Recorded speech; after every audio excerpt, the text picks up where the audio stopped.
4 साल का BTech, 8 semester, हर semester में 5 subject, 3 lab, 1 project, n number of assignment, total मिला के 40 सब्जेक्ट ऑलमोस्ट पढ़ते हैं हम लोग। एक मैंडेटरी इंटर्नशिप होता है, उसके ऊपर रिसेशन और उसके बाद 75% अटेंडेंस लाओ, उसके बाद मिलता क्या है 4 एलपीए का जॉब, और वो भी भाई साहब सीटीसी है, इन हैंड वो भी नहीं मिलता। हेलो एवरीवन, आज बहुत सीरियस टॉपिक पे बात करेंगे। अभी आईआईटी गुवाहाटी में एक इंसिडेंट हुआ, आप लोगों को पता चल गया होगा, I am sure. News channels और न्यूज़पेपर्स में बहुत आ रहे हैं, तो आप लोग देख लिए होंगे, पढ़ लिए होंगे बहुत जगह। बट इसी टॉपिक पे बहुत ज़्यादा लोग बात नहीं करते, और ख़ास करके जो डिजिटल क्रिएटर्स हैं वो बात नहीं करते। तो मैं सोचा कि यार देखो, जब स्टूडेंट्स हैं ना वो एज भैया बुलाते हैं, कई स्टूडेंट्स एज सर करके बुलाते हैं, तो ये मेरी रिस्पॉन्सिबिलिटी है यार कि एटलीस्ट जो कम्युनिटी में है मेरे, उनसे बात किया जाए थोड़ा। क्योंकि मुझे पता है कि अभी देखो मार्केट डाउन चल रहा है, अपॉर्चुनिटीज़ कम है, कई लोगों को इंटर्नशिप नहीं मिल रहा है, कई लोगों को जॉब नहीं मिल रहा है, फ्रेशर्स को।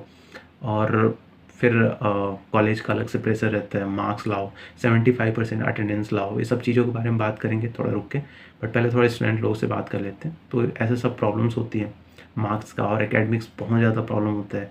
कई बार कई पेरेंट्स भी प्रेशर डालते हैं कि नहीं आप मार्क्स लाओ, आपसे एक्सपेक्टेशन है हमारी, जॉब पकड़ो, एन नंबर ऑफ प्रॉब्लम्स होती हैं। सो देखो यार, किसी भी प्रॉब्लम का नाम सॉल्यूशन मेरे हिसाब से बात करना है। देखो अगर आपको कोई प्रॉब्लम है, देखो कभी भी ना कोई ऐसा प्रॉब्लम नहीं होता ना जो कि सॉल्व ना हो सके। छोटा मोटा प्रॉब्लम होता है, एज स्टूडेंट और एज फ्रेशर हम उतना डेवलप्ड नहीं होते हैं कि सारे प्रॉब्लम्स के सॉल्यूशन हम खुद कर पाएँ। तो प्लीज़ बात करो, कोई कोई ना कोई होगा आपके साथ, आपके कोई दोस्त होंगे, आपके फ्रेंड्स होंगे, आपके मम्मी पापा, भाई बहन, कोई ना कोई एक होगा जिसके साथ आप बातें शेयर कर सकते हो, प्रॉब्लम शेयर कर सकते हो। तो प्लीज़ शेयर करो। जब प्रॉब्लम्स को शेयर करोगे आप, तो उसका सॉल्यूशन मिलता है, और कोई भी ऐसा प्रॉब्लम नहीं है ना जो सॉल्व ना हो सके। अगर जॉब की बात किया जाए तो ट्रस्ट मी, मैं एक बहुत ही अच्छा, बहुत ही ब्राइट स्टूडेंट रहा हूँ अपने स्टूडेंट के टाइम पे, कॉलेज के टाइम पे। But due to some health issues और बहुत सारे रीजंस थे, थर्ड ईयर फोर्थ ईयर में बहुत सारे हेल्थ इश्यूज़ थे, तो मैं प्लेसमेंट में पार्टिसिपेट नहीं कर पाया।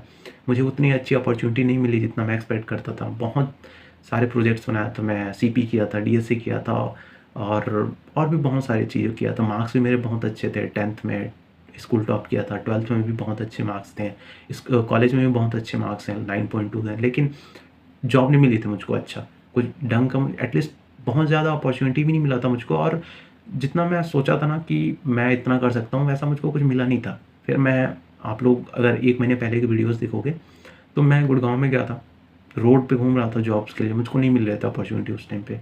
बट धीरे से मुझको पता था कि मेरे पास है वो कैपेबिलिटी है, मेरे पास स्किल्स है, मेरे पास अगर मैं काम करूँगा तो मुझको मिलेगा काम। फिर काम मिलना स्टार्ट हुआ, फिर कुछ काम किया मैं, फिर मुझको फ्रीलांसिंग में मैं आया। और ट्रस्ट मी, अभी आज के डेट में एक एवरेज सॉफ्टवेयर इंजीनियर, या जितना मैं सोचा था कि जितना मैं अर्न करूँगा अपने बीटेक के बाद, उससे ज़्यादा अर्न कर रहा हूँ। और क्या है ना, उस टाइम पे मुझको लगता था कि बहुत बड़ी प्रॉब्लम है कि मुझको जॉब नहीं मिल रही, या ऐसा सब मेरे ही साथ ही क्यों हो रहा है। मेरा शॉर्ट लिस्ट हो जाता हूँ तो इंटरव्यू में कोई दिक्कत हो जाता है, या फिर कहीं सेंटर पे जाता हूँ तो कंप्यूटर नहीं सही से काम करता है, या फिर कुछ कुछ ना कुछ हो जाता था। तो बड़ा फ्रस्ट्रेट रहता था मैं उस टाइम पे, लगता था कि ऐसा ही मेरे साथ ही क्यों हो रहा है, और बहुत सारे और भी थॉट आते रहते हैं दिमाग में। बट आज के डेट में अगर मैं सोचता हूँ ना पीछे, तो वो लगता है ना कि यार मैं बहुत लिमिटेड सोचता था कि बस ये करके ही सक्सेस हुआ जा सकता है, सिर्फ एक जॉब करके ही सक्सेस हुआ जा सकता है। बट अभी जब मैं देखता हूँ, अभी थोड़ा ऑफ कोर्स थोड़ा डेवलप हो गया माइंड, आज से 3 महीने 2 महीने पहले का के हिसाब से अगर सोचा है तो मुझे पता है यार, अभी पता चल गया ना कि सिर्फ ज़रूरी नहीं है कि एक लिमिटेड चीज़ करने के बाद ही सक्सेस मिले। हो सकता है कि आपका पाथ कुछ और हो। ज़रूरी नहीं है कि आपका कोई दोस्त अच्छा प्लेसमेंट ले गया और आपको नहीं मिला तो वो बहुत सक्सेस हो गया, आप अनसक्सेसफुल हो गए, ऐसा कुछ नहीं है।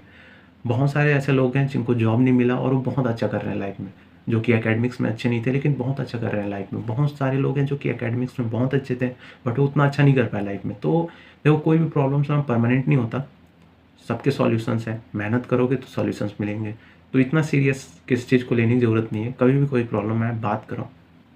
हाँ, तो अब बात स्टार्ट करते हैं एजुकेशन सिस्टम और ये जो हमारे कॉलेजेस में सारी जो चीज़ें हो रही हैं।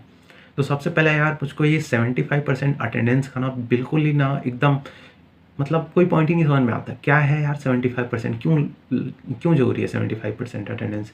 वो कॉलेज में जाओ तो कॉलेज में क्या पढ़ाया जाता है, सपोज़ देखो अगर मैं सीएससी स्टूडेंट हूँ, तो क्या होता है, अगर मैं गया पहले सेमेस्टर में, तो पहले सेमेस्टर में पूरे 6 महीना में वो लोग क्या पढ़ाएँगे, सी।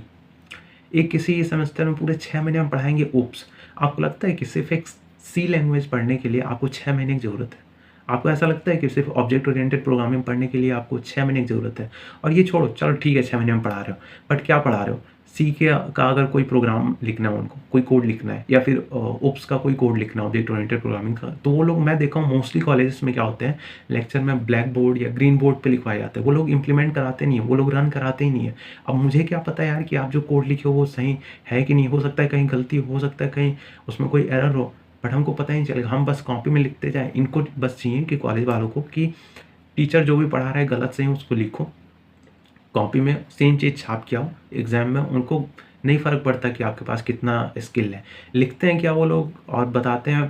देखो कई सारे, एक तो मैं ना ये इन्फ्लुएंसर और कई सीईओज़ लोग को मैं देखा हूँ जो कि आज के लाइफ़ में थोड़ा फ़ेमस हो गए हैं, आज के टाइम में। तो वो जाके ना बड़ा-बड़ा ज्ञान देते हैं माइक पकड़ के कि इंडिया में स्टूडेंट्स उस लायक ही नहीं है कि उनको जॉब ना दिया जाए। अरे क्यों नहीं लायक है? क्योंकि कॉलेज में ढंग से पढ़ाया नहीं जाता, ढंग से सिखाया नहीं जाता। दिन भर बुलाते हैं सुबह से शाम तक और कराते क्या है, बोर्ड पे लिखवाएँगे कोड, कहेंगे कि इसको कॉपी करो और एग्ज़ाम में वही चीज़ लिखो।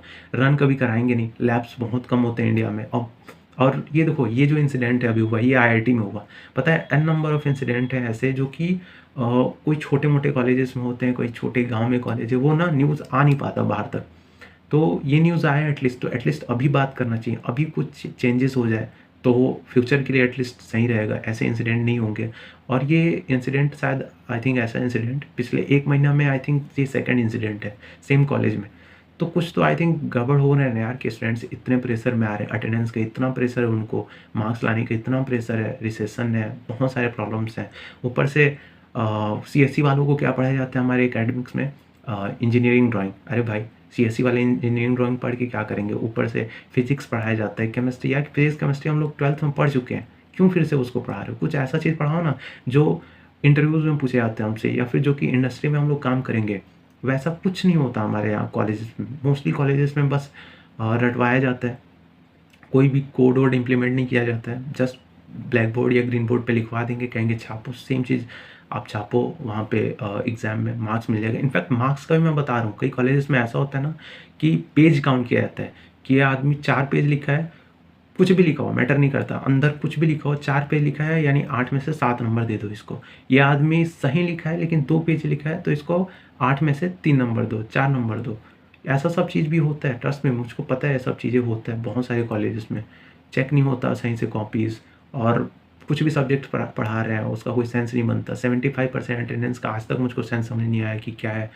हाँ, ठीक, देखो अगर आप ना कुछ अच्छा चीज़ पढ़ा रहे हो तो स्टूडेंट्स खुद आएँगे। वो अगर आप कुछ अच्छा इंटरेस्टिंग चीज़ कराओगे ना तो वो आएँगे। स्टूडेंट, बहुत सारे स्टूडेंट्स हैं जो कि सीबी करते हैं, डीएसए करते हैं, अच्छे प्रोजेक्ट्स बनाते हैं। अब स्टूडेंट्स लोगों को पहले से पता है ना कि अगर उनको प्रोजेक्ट बनाना है तो खुद से बनाना पड़ेगा, कोई उनका प्रोफेसर उनको हेल्प नहीं करेगा।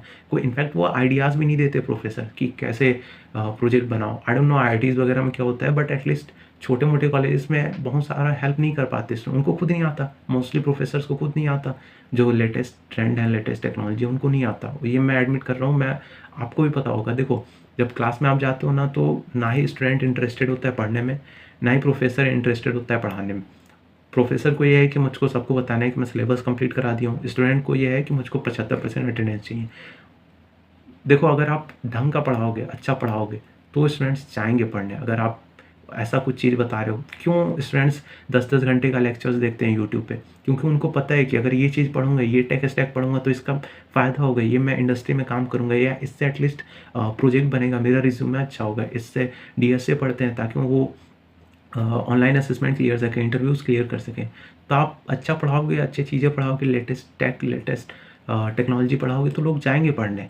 ऐसा नहीं है कि वो लोग नहीं जाएँगे, बट अभी भी क्या, वही सीएसई वाले को इंजीनियरिंग ड्राइंग पढ़ाया जाता है, फिज़िक्स पढ़ाया जाता है, केमिस्ट्री पढ़ाया जाता है इंजीनियरिंग में।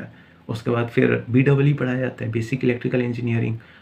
ठीक है, आप इलेक्ट्रिकल वालों को पढ़ा रहे हो ठीक है, मुझको ये नहीं समझ में आता कि सीएसई वाले को क्यों पढ़ा रहे हो? जितना नेसेसरी था वो आई थिंक हम लोग 12th तक पढ़ चुके हैं ऑलरेडी।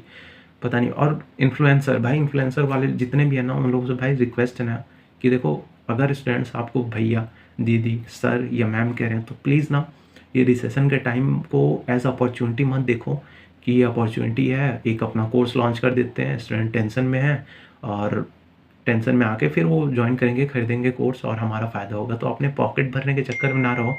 भैया कहते हो आपको, सर कहते हैं, मैम कहते हैं, दीदी कहते हैं, तो प्लीज़ थोड़ा बात करो। जो रियलिटी है मार्केट में वो बताओ, ना कि एकदम एक बस कह कि बहुत सारी हायरिंग्स हो रही हैं, बहुत सारी जॉब अपॉर्चुनिटी है, आप मेरा ये कोर्स कर दो, वो कोर्स कर दो, आपको मैं 100% जॉब गारंटी दिला दूंगा। तो ये सारी चीज़ें ना करो प्लीज़, इसको एज अपॉर्चुनिटी ना देखो, थोड़ा सीरियसनेस लो, थोड़ा सीरियस होको, बात करो एटलीस्ट स्टूडेंट से जो आपको सपोर्ट करते हैं इतना, जो आपको सपोर्ट किए थे उस टाइम पे। तो यही है यार, थोड़ा एजुकेशन सिस्टम को आई थिंक चेंज करने की ज़रूरत है अभी। 75% अटेंडेंस का मुझको समझ में नहीं आता पॉइंट की क्या है। और भी जो हमारे एजुकेशन सिस्टम में जो हम लोग सब्जेक्ट्स पढ़ते हैं उसका कोई पॉइंट नहीं समझ में आता है कि ये सारी चीज़ें क्यों पढ़ रहे हैं हम लोग। लेटेस्ट जो टेक्नोलॉजी है वो सारी चीज़ें क्यों नहीं सिखाई जा रही है, पता नहीं क्या ये सब चल रहे हैं। तो बस एंड में इतना ही कहूँगा कि थोड़ा सा हमेशा बेस्ट केस मत सोचा करो, थोड़ा सा वर्स्ट केस भी सोचा करो। व्हाट इफ़ कि अगर मेरा वहाँ पे नहीं हुआ, इससे थोड़ा मेंटली आप प्रिपेयर रहोगे कि अगर नहीं हुआ तो फिर क्या मुझको करना है। ये सारी चीज़ें थोड़ा सोच के रखो। जॉब मार्केट टफ है अभी, जॉब पाना थोड़ा डिफ़िकल्ट है, तो एक आई थिंक प्लान भी होना ज़रूरी है। सोचो, और कोई भी एक छोटा मोटा इंसिडेंट को इतना बड़ा टेंशन लेने की ज़रूरत नहीं है, वो सॉल्व हो जाएंगी, समय के साथ सब ठीक हो जाता है, उतना टेंशन लेने की ज़रूरत नहीं है। बाकी अगर कोई प्रॉब्लम आती है तो प्लीज़ बात करो दोस्तों से और अपने फैमिली मेम्बर से, जिससे भी बात कर सकते हो बात करो, हर प्रॉब्लम का सॉल्यूशन है। Thank you so much for watching.